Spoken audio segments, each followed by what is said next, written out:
ఒంటిమిట్టలో దళిత యువకుడిపై దాడి చేసి చితకబాదిన ఘటనలో పోలీసులు కీలక పురోగతి సాధించారు. ఈ కేసులో ఏడుగురిని గుర్తించిన ఒంటిమిట్ట పోలీసులు ముగ్గురిని అరెస్ట్ చేసి రిమాండ్ కు తరలించారు. రాజంపేట ఏఎస్పీ కార్యాలయంలో నిర్వహించిన మీడియా సమావేశంలో ఏఎస్పీ మనోజ్ హెగ్డే కేసు వివరాలను వెల్లడించారు. ఈ నెల 19వ తేదీన ఎదుట ధర్నా రాస్తారోకో నిర్వహించారు. దీనిపై కేసు నమోదు చేసి దర్యాప్తు చేపట్టిన పోలీసు 5 నిందితులను గుర్తించారు. ఈ రోజు ఒంటిమిట్ట సాలాబాదు ప్రాంతంలో ఈరి హర్షవర్ధన్ పై పాత కక్షలతో పలువురు యువకులు దాడి చేసినట్లు తెలిపారు. దాడి చేసిన వారిని వెంటనే అరెస్ట్ చేయాలని డిమాండ్ చేస్తూ బాధిత కుటుంబ సభ్యులు పోలీస్ స్టేషన్ మల్లికార్జున, పూల కిరణ్ కుమార్, కట్టా బాలకృష్ణలను అదుపులోకి తీసుకున్నారు. మరో 2 నిందితులు పరారీలో ఉండగా వారి కోసం ప్రత్యేక బృందాలు గాలింపు కొనసాగిస్తున్నాయి. ఈ నెల 19వ తేదీ 24/2026 అనే ఒక హత్యాయత్నము, తర్వాత SC/ST prevention of atrocities act కింద ఒక ఒంటిమిట్ట పోలీస్ స్టేషన్లో ఒక కేసు నమోదు చేయడం జరిగింది.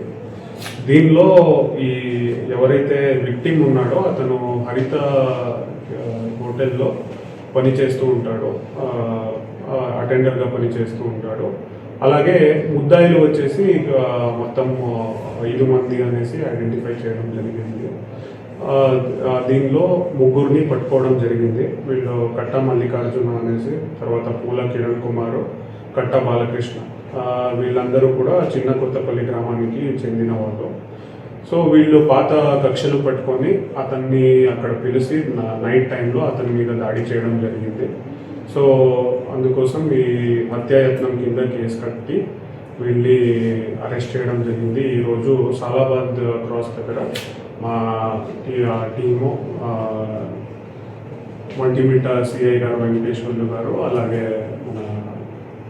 Vontimitta CI SI Srinivasulu and మన టీం అందరూ కలిసి వీళ్ళని పట్టుకోవడం జరిగింది. సో ఇది కూడా వీళ్ళు చాలా హై హ్యాండెడ్గా బిహేవ్ చేయడము, రౌడీ ప్రవర్తన చూపించారు. సో మళ్ళీ చెప్తున్నాను, వీళ్ళని ఇప్పుడే రిమాండ్కి పంపిస్తున్నాము.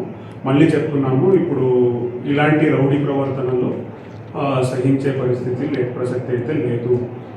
ఎవరు కూడా ఏదైనా మ్యాటర్ ఏదైనా ఉంటే పోలీస్ స్టేషన్కి వచ్చి ఫిర్యాదు చేస్తే దాన్ని సాల్వ్ చేయడానికి ప్రయత్నిస్తాము, లేదంటే కోర్టు ద్వారా పరిష్కరించుకోవచ్చు. కానీ మీరు చట్టంని చేతిలో తీసుకొని ఇట్లాంటివి చేయడానికి ఆవిష్కారం లేదు. క్లియర్గా ఈ మెసేజ్ అయితే క్లియర్గా ఉంది. Thank you.